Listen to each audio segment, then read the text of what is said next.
பிஸ்மில்லாஹிர்ரஹ்மானிர்ரஹீம். அளவற்ற அருளாளன் நிகரற்ற பேரன்புடையோன் எல்லாம் வல்ல அல்லாஹுவின் திருப்பெயரை கொண்டு ஆரம்பம் செய்கின்றோம். மென்மை மிக்க பெருமக்களே, குற்றவியல் தண்டனை இஸ்லாத்திலே வழங்கப்படக்கூடிய குற்றத்திற்கான தண்டனைகள்: விபச்சாரம் செய்தால் அதற்கான தண்டனைகள், மது அருந்தினால் அதற்கான தண்டனைகள், வட்டி வாங்கினால் அதற்கான தண்டனைகள் என்று குற்றவியல் தண்டனைகள் வரிசைப்படுத்தக்கூடிய வரிசையிலே அல்லாஹு தஆலா கொலை குற்றம் குறித்து கூறுகின்றான். மன் கத்தல மோமினன் முத்தஅம்மிதன் ஃபஜஸாஉஹு ஜஹன்னம். எவனொருவன் வேண்டுமென்றே ஒரு மோமினை கொலை செய்கின்றானோ அவனுக்கு கூலி நரகம், அதுவும் நிரந்தரமான நரகம் என்பதாக அல்லாஹு தஆலா திருக்குர்ஆனிலே சொல்லி காட்டுகின்றான்.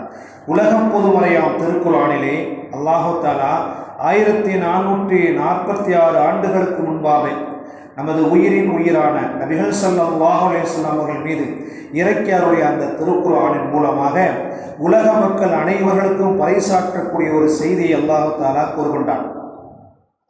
ஒரு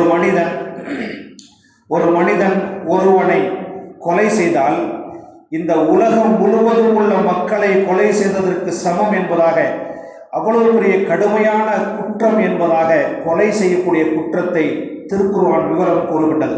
அதே போன்று விரோதம் குரோதம் என்ற அடிப்படையிலே ஒரு மனிதனின் மீது பகை கொண்டு அவனை கொலை செய்வதற்கு இருந்தாலும் அவனை கொலை செய்யாமல் மன்னித்து விட்டால் இந்த உலகத்திலே இருக்கக்கூடிய மக்கள் அனைவர்களையும் உயிரோடு விட்ட நன்மை அவனுக்கு கிடைக்கும் என்பதாக அல்லாஹு தஆலா திருக்குர்ஆனிலே சொல்லி காட்டுகின்றான்.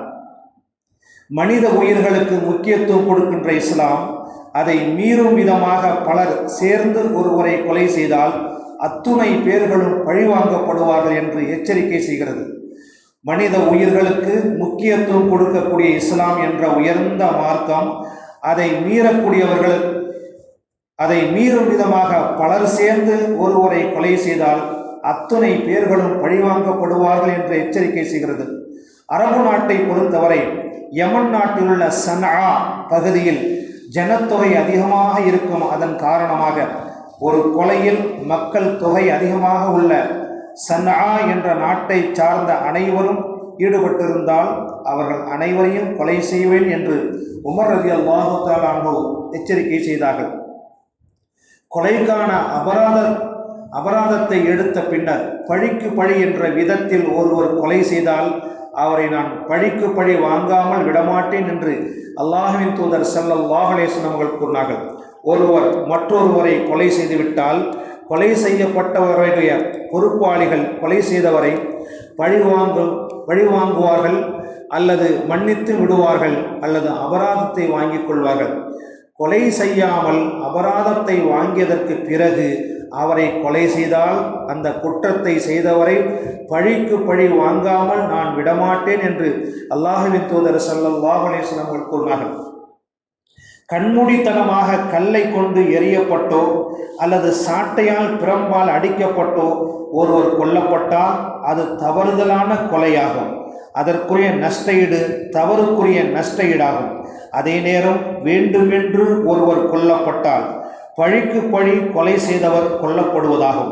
அதற்கு பழி என்னவென்றால், வேண்டுமென்றே ஒருவர் கொலை செய்யப்பட்டு விட்டால் அதற்கு பரிகாரம் என்னவென்றால், யார் கொலை செய்தாரோ அவர் கொலை செய்யப்பட வேண்டும். அவ்வாறு கொலை செய்தவரை பழிவாங்கும் போது அதை ஒருவர் தடுத்தால் அவர் மீது அல்லாஹ்வின் சாபம், அவனது கோபமும் உண்டாகட்டும், அவரிடம் எந்த ஃபர்லும் நஃபிலும் ஒப்புக்கொள்ளப்பட மாட்டாது என்று அல்லாஹ்வின் தூதர் ஸல்லல்லாஹு அலைஹி வஸல்லம் கூறினார்கள். ஒரு இறை நம்பிக்கையாளன் மற்றொரு இறை நம்பிக்கையாளனை வேண்டுமென்று கொலை செய்வது கூடாது.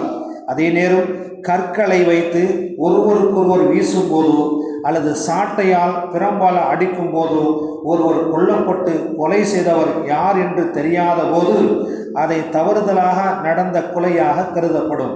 அதே நேரம் வேண்டுமென்றே கொலை செய்தவர் பழிக்கு பழி வாங்கப்படுவார். அதை தடுப்பவர் அல்லாஹுடைய சாபத்திற்கும் கோபத்திற்கும் ஆளாவார். அவருடைய கடமையான எந்த வணக்கமும் உபரியான வணக்கமும் ஏற்றுக்கொள்ளப்பட மாட்டாது என்பதை மேலே உள்ள நபி மொழி நமக்கு உணர்த்துகின்றன. சுப்ஹானல்லாஹி வபிஹம்திஹி சுப்ஹானக்கல்லாஹும்ம வபிஹம்திக அஷ்ஹது அன் லா இலாஹா இல்லா அன்த அஸ்தக்ஃபிருக வ அத்தூபு இலைக். சுப்ஹான ரப்பிக ரப்பில் இஸ்ஸத்தி அம்மா யசிஃபூன். வஸ்ஸலாமுன் அலல் முர்ஸலீன் வல்ஹம்துலில்லாஹி ரப்பில் ஆலமீன்.